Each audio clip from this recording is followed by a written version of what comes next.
Good evening, boys and girls. We're back again looking at the ZX Spectrum. The one that you see before you is the Sinclair ZX Spectrum 128 Plus.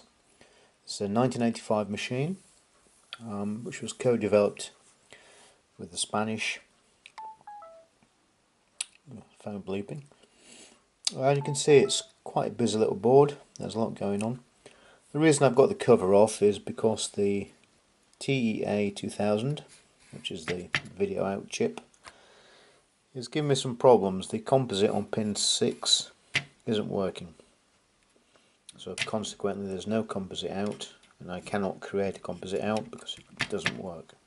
So that's why the cover's off.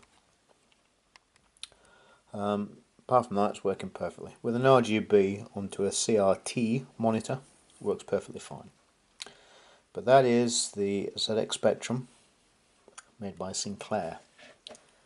This is the ZX Spectrum made by Mr. Sugar of Amstrad. This is a 1986 machine. This one is 1985. Now, as you can see, there's quite a difference.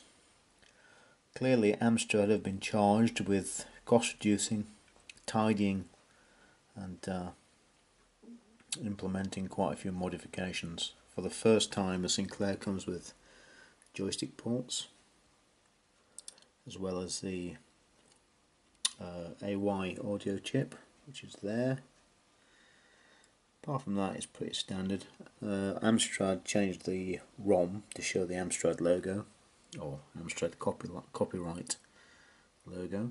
We have a humongous heatsink, internal rather than external, and that big hole there is for the cassette deck, or data set as Amstrad would come to call them, which followed on from the Amstrad CPC line. Never had an Amstrad CPC, I might look into those one day. But yeah, what I've been doing, I've just been experimenting. This is the TEA 2000 on the Amstrad Sinclair machine. And that works perfectly well. It gives me a nice composite out from there, and gives me a nice composite out from the RGB plug, whereas the Sinclair one doesn't. It gives me a very poor, weak sort of suggestion of a signal, but not really. So I suspect that the TEA 2000 is playing up. I shall pop that out. I'll order one, pop that out when it comes, and see if it makes a difference. I suspect it will. So while the cover's off, I just thought I'd show you the difference from the Sinclair machine, which generally speaking, Sinclair machines were made to the pound and pence. They were seriously cost cut from production all the way through various revisions. They never gained features. They may have lost a few, but they never gained them. The 128 of 1985 was the first time the Sinclair actually had proper sound.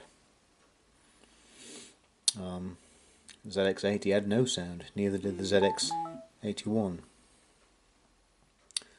So that's it really. It was just a quick look to show you the comparison of the motherboards. What is that? An issue 3. If this is, what was this? Sinclair, what does that say? Sinclair 128K Spectrum 1985 version 6U. All the chips on there are date marked either 85 or 86, the majority are 86. Curiously enough, the majority on the Amstrad machine are 1986 as well. So the chances are this would have been early 1986, then the sale to Amstrad, and a few months later this came out. This is the grey +2, which was the first issue with the cassette deck. Then you had the disk drive version, and then they had the black +2B, if you like, which went back to a cassette because they weren't selling many disk drive machines. Cost cutting again. And after this little beauty, well, that was the end of Sinclair in the computer market. It did the Z88, which was a little handheld thing, but no more Clive. That was it. His little tricycle killed off any hope of Sinclair coming back into the computer world. I don't think it was that interesting anyway. But there we are, it's just the comparisons, that's all. Thank you very much. I'm as restless as a willow in a windstorm. I'm as jumpy as a puppet on a string.